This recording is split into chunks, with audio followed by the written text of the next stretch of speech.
এরপরে দেউলা সাউ, যমুনা সাউ মন্ডলের সম্পাদক বরণ করে নেবেন ভুটু মন্ডল নাকি ভুটু খান, আলী হোসেন খান বরণ করে নিচ্ছেন।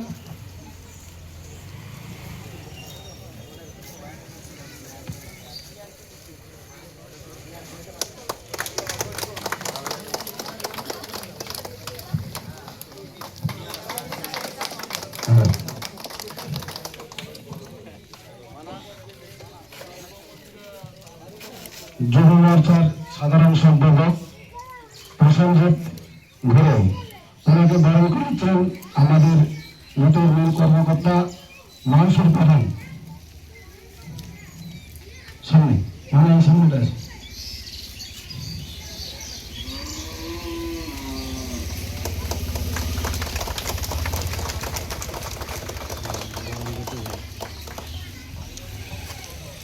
মায়াবাড়ি মনসার সহসভাপতি মন্টু মুদ্রাকে বরণ করেছেন আকবর মন্ডল।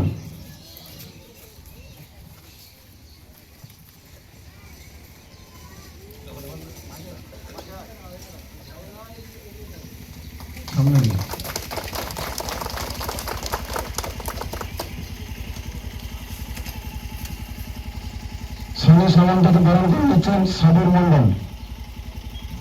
সামনে সামনে সামনে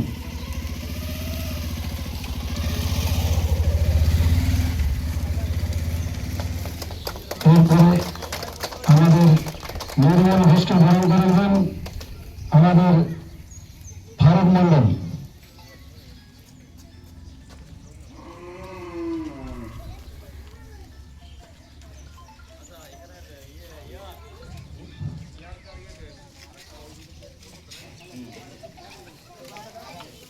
এরপরে সঞ্জিত ঘোষ রবিবে ওনাকে বরণ করে নিচ্ছেন সাবির খান।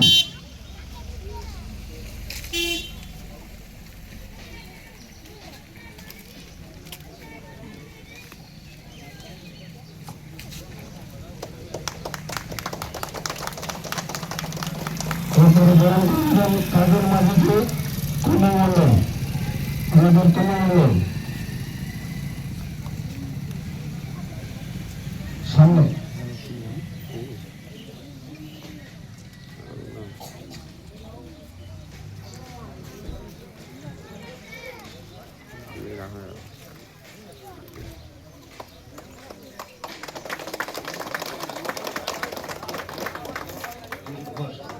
এরপরে সঞ্জিত ঘোষকে বরণ করে নেবেন আমাদের জিয়ারুল মন্ডল।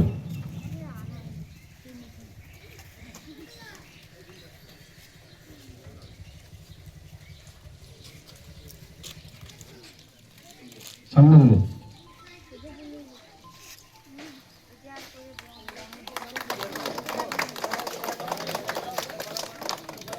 ঠিক আছে।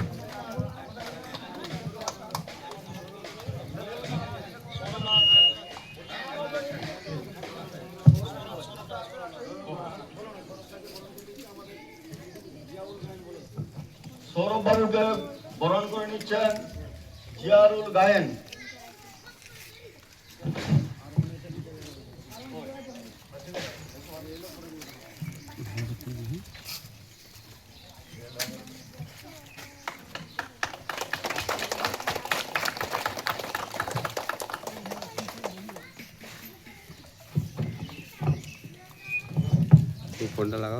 এরপর আমাদের 203 ও 204 সম্মানীয় বুথ সভাপতি 203 কৌশল গায়েন ও 204 ইয়ার আলী মন্ডল, এই দুজনকে আমাদের সম্মানীয় মন্ডল সভাপতি বরণ করবেন।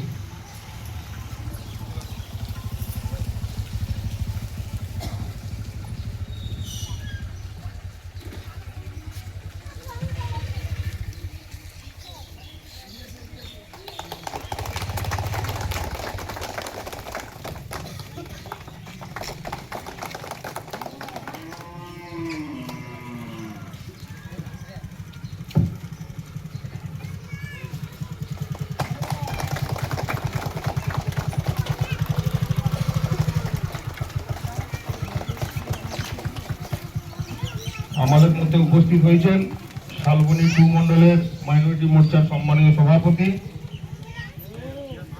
আরমান খান, নিয়ামত মন্ডল,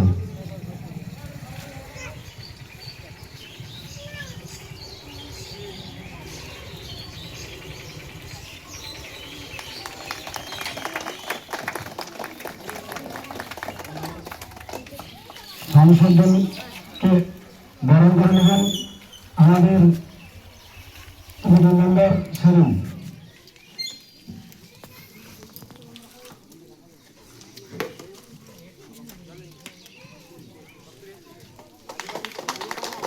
গরম মশলা আপনি মন্ত্রী চলে যাবেন, ওনাকে বরণ করে নেবেন আমাদের কর্মকর্তা আইসা খান।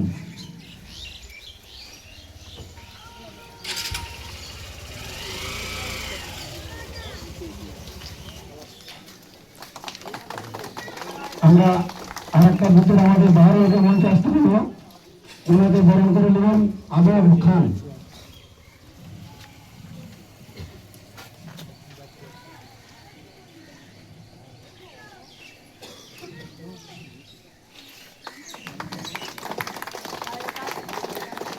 ঠিক আছে,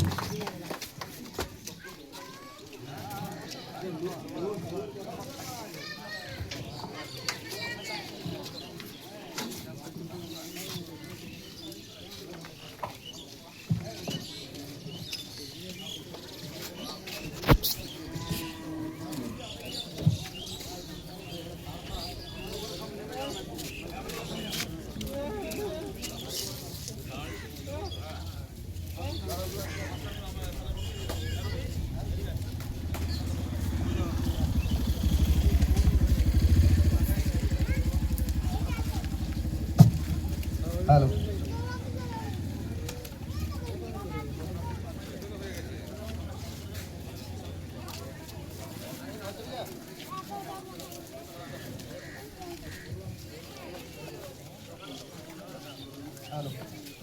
হ্যালো,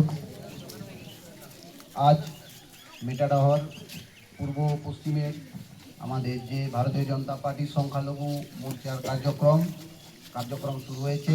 এখন আপনাদের সামনে বক্তব্য রাখছেন জেলা কমিটির সদস্য মাননীয় হরেরাম সিং মহাশয়।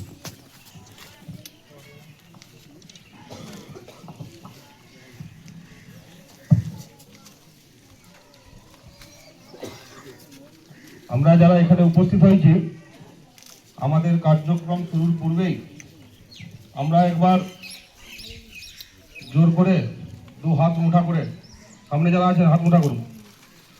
ভারত মাতা কি, ভারত মাতা কি, ভারত মাতা কি। আজকে এই মেটাডহরে যে সংবর্ধনা সভা, এই সভাতে উপস্থিত আমাদের ভারতীয় জনতা পার্টি রাজ্য কমিটির মেম্বার সম্মানীয় বিমান কোলে মহাশয়, উপস্থিত ভারতীয় জনতা পার্টি শালবনী 2 মণ্ডলের সম্মানীয় সভাপতি ভাই পলাশ, উপস্থিত শালবনী 2 মণ্ডলের সহসভাপতি দেবুদা, সম্পাদক ভাই যমুনা, আমাদের মাইনরিটি মোর্চার সভাপতি ও সম্মানীয় মঞ্চ, সর্বোপরি আমার সামনে যারা দাঁড়িয়ে আছেন বা আমার মাইকের আওয়াজ যতক্ষণ পৌঁছাচ্ছে, সবাইকে ভারতীয় জনতা পার্টির পক্ষ থেকে গৌরব অভিনন্দন। আজকে আমরা এখানে সমবেত হয়েছি সংবর্ধনা সভায়। আর এই সংবর্ধনা কিসের জন্য সেটা আমিও জানি, আপনারাও জানেন। আজ বিগত দীর্ঘদিন লড়াইয়ের পর যে আমাদের পশ্চিমবঙ্গে একটা চোরের সরকার চলছিল, তৃণমূলের সরকার, সেই সরকারের হাত থেকে আজ পশ্চিমবঙ্গ পরিত্রাণ পেয়েছে ও ভারতীয় জনতা পার্টির হাতে আমাদের পশ্চিমবঙ্গের মানুষ ক্ষমতা তুলে দিয়েছে। তার কারণ আপনারা সকলেই অবগত আছেন, আজ 15 বছরে পশ্চিমবঙ্গের তৃণমূল কি দুরাচারিতা চালিয়েছিল, কি সন্ত্রাস চালিয়েছিল। আর আপনারা শুনে এসেছেন আমাদের সম্মানীয় প্রধানমন্ত্রী নরেন্দ্র মোদীজি সর্বদা একটা কথা বলে এসেছিলেন, সবকা সাথ সবকা বিকাশ সবকা বিশ্বাস, এটা আমাদের মন্ত্র ছিল। এই মন্ত্র নিয়ে আমরা এগিয়েছিলাম। দেখুন, আমার বলতে দ্বিধা নেই, আমাদের এই লড়াইয়ে আমাদের এই মাইনরিটি এলাকা কিন্তু আমাদের সাথ দেয়নি। তার কারণ এই মুসলিম সমাজকে এই তৃণমূল 15 বছর ধরে একটা ভুল ভাবনা ভাবিয়ে রেখেছিল। আপনাদেরকে আজ আমি একটা প্রশ্ন করতে চাই। ভোটে নির্বাচনের আগে এই তৃণমূল আপনাদেরকে বলে দিয়েছিল পশ্চিমবঙ্গে যদি বিজেপি ক্ষমতায় আসে আমাদের মুসলিমদেরকে নাকি পশ্চিমবঙ্গে থাকতে দেবে না। আজ 1.5 মাসের সরকার চলছে, কোন মুসলিম ভাইটাকে পশ্চিমবঙ্গ থেকে বিজেপি তাড়িয়ে দিয়েছে বলুন তো? বলতে পারবেন কেউ? আমাদের কিন্তু লড়াই মুসলিমদের বিরুদ্ধে ছিল না, আমাদের লড়াই ছিল যে চুরি, রাহাজানি, এই সন্ত্রাস, এর বিরুদ্ধে লড়াই ছিল ভারতীয় জনতা পার্টি। আমাদের প্রধানমন্ত্রী বলতেন সবকা সাথ সবকা বিকাশ। আমাদের বিজেপি সরকার 156খানা প্রকল্প পশ্চিমবঙ্গের জন্য করেছে। আর কোন প্রকল্প আমাদের মাইনরিটি এলাকার কোন মুসলিম মা মুসলিম ভাই পাননি বলুন তো? আপনার গ্রামে পাকার রাস্তা ঢুকেনি, প্রধানমন্ত্রী আবাস যোজনার বাড়ি আপনারা পাননি, স্বচ্ছ ভারত মিশনের পায়খানার বাথরুম আপনারা পাননি, তাহলে এতদিন কিসের জন্য বিজেপির কাছে মুখ ফিরিয়েছিলেন? আমি এটুকু আগ্রহ রাখবো আপনাদের, আসুন আগামী দিন পশ্চিমবঙ্গকে পশ্চিম বাংলাদেশের হাত থেকে রক্ষা করার জন্য যেমন মানুষ আমাদের সাথ দিয়েছে, পশ্চিমবঙ্গকে সোনার পশ্চিমবঙ্গ তৈরি করার জন্য আপনারা সকলেই হাতে হাত মিলিয়ে একসাথে ভারতীয় জনতা পার্টিকে এগিয়ে নিয়ে চলুন। আমি এই কটি কথা বলে সবাইকে আমার গৈরিক অভিনন্দন জানিয়ে আমার কথা শেষ করলাম। বন্দে মাতরম, ভারত মাতা কি জয়।